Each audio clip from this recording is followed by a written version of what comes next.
Admiral Zektar's mandibles clicked in amusement as he observed the human fleet through his flagship's view screen. 47 vessels of crude metal and primitive design hung motionless in space, vastly outnumbered by his 1,000-ship armada. The humans had requested this demonstration after their laughable application to join the Galactic Defense Coalition had been rejected for the third time.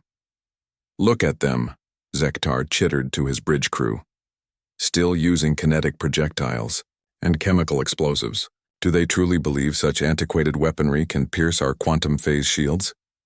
The bridge erupted in harmonious clicking, the Velkari equivalent of laughter. For 3 centuries, the Coalition had protected the galaxy with energy-based weapons that could vaporize entire continents and shields that bent reality itself. These humans, discovered only 50 years ago, still fought with metal slugs fired from crude barrels. "Admiral," Communications Officer Nextree reported, "the human commander is requesting permission to begin their weapons demonstration." "By all means," Zektar replied, settling his forearms comfortably across his carapace. "Let them embarrass themselves. Perhaps witnessing their futility will convince them to abandon these military fantasies and focus on what they do best: growing food for civilized species." On the view screen, the lead human vessel, a blocky utilitarian craft designated UES Indomitable, slowly rotated to present its broadside. Zektar's compound eyes easily counted the primitive gun ports along its hull. Chemical propulsion systems, no doubt. How quaint. "Target our frontline destroyer, the Savrek," Zektar announced. "Full shield standard configuration. Let them fire until they exhaust their ammunition." Captain Holvan of the Savrek acknowledged the order. The destroyer, a sleek vessel protected by overlapping energy barriers that could deflect anything, from plasma beams to antimatter torpedoes, positioned itself 3,000 kilometers from the human fleet. Its shield shimmered visibly, a rainbow cascade of protective force fields. "Humans are firing," reported the sensor operator. Zektar leaned forward, eager to watch the primitives waste their ammunition against superior technology. Through the tactical display, he observed small projectiles racing toward the Savrek at relatively slow speeds, perhaps 30% of light velocity, pathetic compared to their own energy weapons that struck instantaneously. The first projectile struck the destroyer's outer shield layer. The rainbow shimmer vanished. "Shield status?" Zektar demanded, his clicking suddenly silenced. "Outer layer down," came the bewildered response. "But that's impossible. The projectile should have..." The second round hit, then the third, the fourth.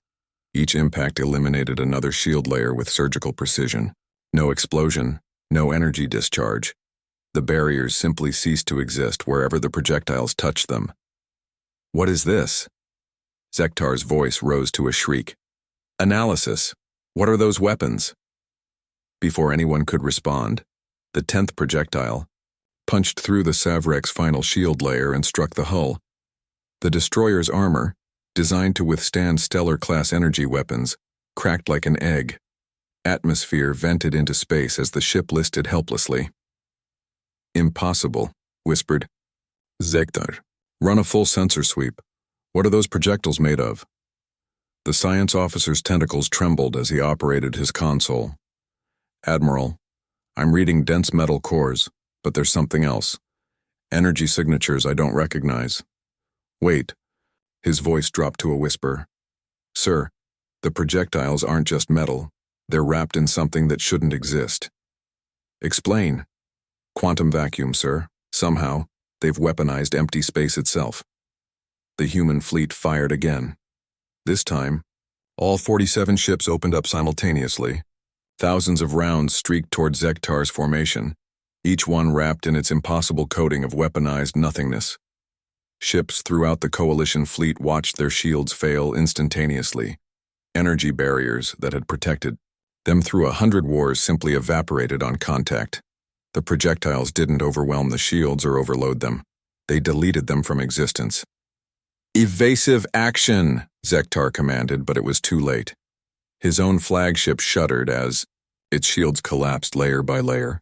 In desperation, he opened a communication channel to the human fleet.